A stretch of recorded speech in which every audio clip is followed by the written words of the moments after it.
Sot do t'i hidhim një sy diçkaje vërtet interesante, planit të fshehur të trurit mashkullor. Pra, do të shohim se si zhvillohet ai, që nga ditët e para si foshnjë e deri te, le të themi, stuhia e adoleshencës.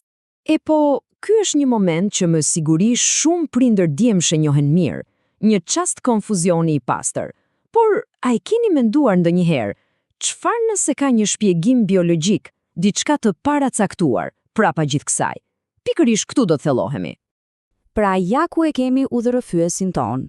Do të nisemi me planin bazë, pastaj do të kalojmë te veprimi dhe hierarkia në fëmijëri. Më pas, përgatituni, sepse do përballemi me tsunamin e testosteronit. Pastaj do të shohim botën përmes syve të një adoleshenti dhe në fund do të flasim për rrezikun, shpërblimin dhe pavarësinë. Mirë, le t'i futemi thelbit. Shumë nga sjelljet që ne i quajmë tipike mashkullore, në fakt nuk janë diçka që mësohet. Jo, ato janë të programuara biologjikisht që në fillim janë të gëdhendura në tru, para se një djalë të marrë frymën e parë. Dhe çelësi për të kuptuar këtë është një proces me dy hapa.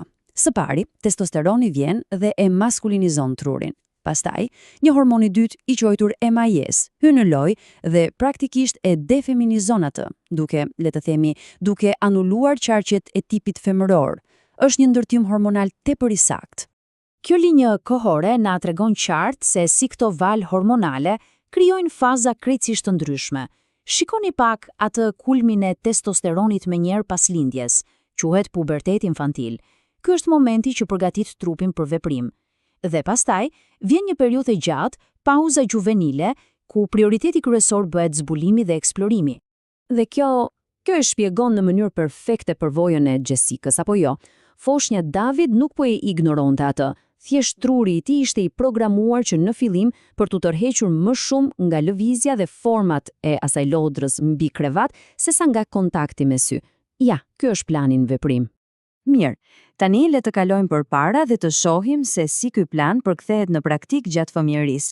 Këtu bëhet e qartë se si programimi biologjik ndikon drejt për drejt në mënyrën se si djemt luajnë, si mësojnë dhe si ndërveprojnë me botën.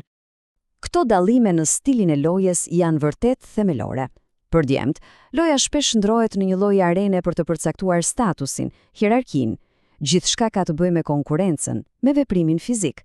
Ndërkohë loja e vajzave priret të jetë shumë më bashkëpunuese, e përqendruar te ndërtimi i marrëdhënieve. Edhe kjo shifër e tregon më së miri. 65% e kohës së lojës së djemve shkon në lojra konkurruese. Pra, është e qartë se dëshira për të garuar, për të fituar, është një motor i fuqishëm dhe i lindur për ta. Kjo na çon në një pikë vërtet kyçe. Për djemt, të mësuarit shpesh është diçka fizike. Koncepti i njohjes së mishëruar do të thotë pikërisht kjo, që truri të kuptojë me të vërtet një fjalë si vrapo, ai duhet të dërgojë sinjale te muskujt. Pra, ata duhet të lëvizin për të mësuar siç duhet. Tani mbahuni fort sepse vim te ndryshimi më i madh nga të gjithë, puberteti. Dhe ky nuk është një tranzicion i qetë, as pak. Është një përmbytje hormonale e paracaktuar, një tsunami i vërtet që ndryshon gjithçka. Njafton t'i hidhni një sy këtij grafiku. Ajo rritje e thepsur, pothuajse vertikale, mes moshës 9 dhe 15 vjeç, nuk është thjesht një rritje. Jo, është një shpërthim. Pikërisht kjo është ajo që i vë flakën trurit të adoleshentit. Dhe për ta kuptuar më mirë, një rritje 20 fishësh si të kalosh nga një filxhen kafeje në ditë në 2 galona. Imagjinojeni pak, kaq i madh është ndikimi hormonal që po përjeton truri një adoleshenti. Por ky testosteron nuk vepron kuturu. Ai shënjestron dhe zmadhon pikërisht ato qarqe të trurit që u krijuan para lindjes. Pra, qarqet për agresionin, për interesin seksual dhe për mbrojtjen e territorit. Këto bëhen motorët kryesor të sjelljes. Por nuk është vetëm testosteroni. Prit, ka edhe më. Një hormon tjetër, vazopresina, hyn në sken.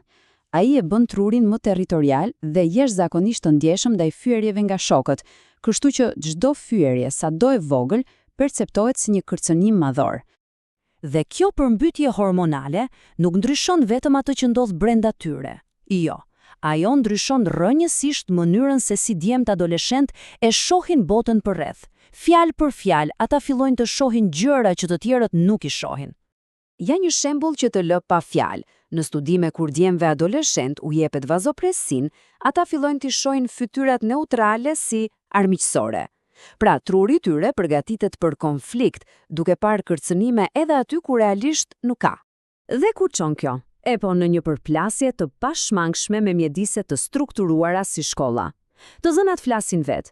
Sistemi tradicional i shkollimit shpesh nuk përputhet me mënyrën se si funksionon truri i djemve adoleshent. Dhe këto shifra janë pasojat e kësaj përplasjeje. Dhe këtë citime përmbledh në mënyrë perfekte këndvështrimin e tyre.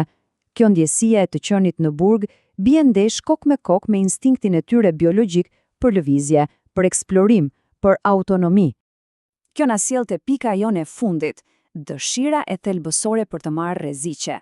Dhe duhet ta kuptojmë, kjo nuk është një defekt. Jo, është një veçori e programuar e trurit adoleshent, e krijuar me një qëllim shumë specifik.